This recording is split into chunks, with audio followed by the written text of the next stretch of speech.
थमे तो उनके सामने उनके बैकुंठ का द्वार था।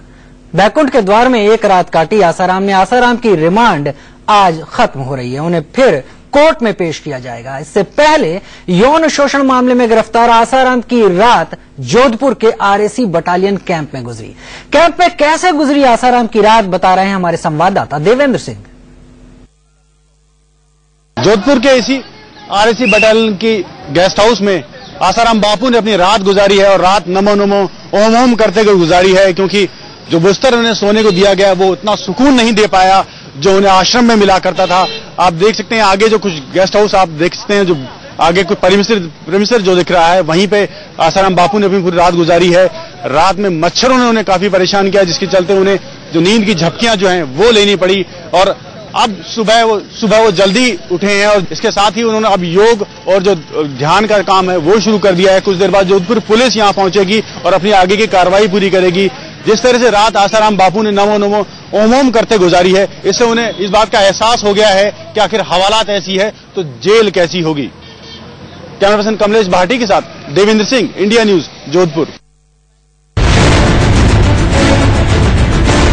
एक दिन की पुलिस रिमांड पर भेजे गए आसाराम के जीवन की ये पहली रात थी जब उनके आसपास ना तो सेवादारों की भीड़ थी और ना ही वो तमाम सुख सुविधाएं जो उनके आश्रम में मौजूद रहती हैं। पुलिस हिरासत में आसाराम की रात की पूरी राम कहानी आपको बताएंगे, लेकिन पहले वो जगह देख लीजिए जहां आसाराम ने रात गुजारी और जिसे उन्होंने बैकुंठ कहा था। ये जोधपुर का प्रथम आरएसी बटालियन का कैंप है जहां आसाराम को रखा गया। ये आरएसी कैंप का मेन गेट है और इस गेट से अंदर जाने पर थोड़ी ही दूरी पर वो गेस्ट हाउस है जहां आसाराम ने रात गुजारी। आसाराम बापू की ये आज की रात जेल में गुजारनी पड़ रही है। जी हां, आरएसी बटालियन का यही गेस्ट हाउस है, इसके पास में गेस्ट हाउस है, उसी में आरएसी बटालियन की गेस्ट हाउस में आसाराम बापू को रात गुजारनी है। और ये रात जो है उनके आश्रम जैसी भले ही आरामदायक ना हो, लेकिन उनके लिए एक यादगार जरूर रहेगी, क्योंकि आप देख सकते हैं सुरक्षा के इंतजाम जो यहाँ पे किए गए हैं। हालांकि उनके गेस्ट हाउस में उन्हें आश्रम जैसे आराम भले ही ना मिले, लेकिन उनके लिए ये रात जो है उस जेल से भी कम नहीं।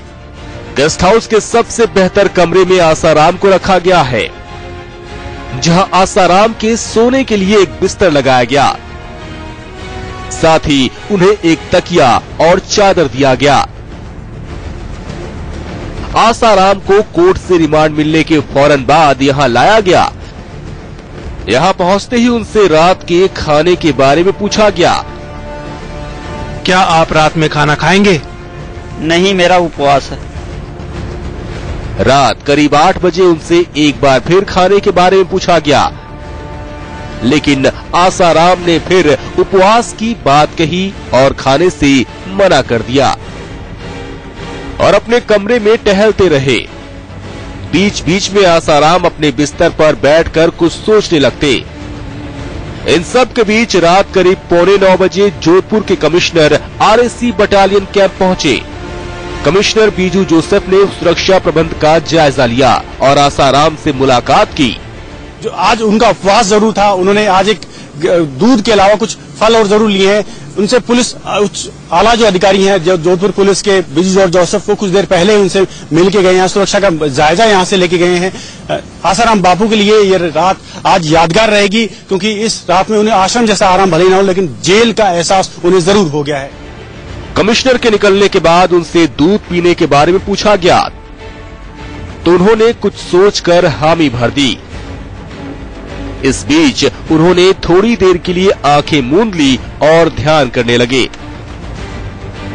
थोड़ी ही देर में एक पुलिस वाला हाथों में दूध का ग्लास लिए आसाराम के कमरे में पहुंचा। आसाराम का ध्यान टूटा। उन्होंने पुलिस वालों के हाथ से दूध का ग्लास लिया और आराम से दूध पिया। दूध पीने के बाद उन्होंने सोने की इच्छा जताई। पुलिस सूत्रों के मुताबिक रात में आसाराम की एक बार नींद भी टूटी, लेकिन थोड़ी ही देर में वो फिर से सो गए। Devendra Singh, India news, Jodhpur.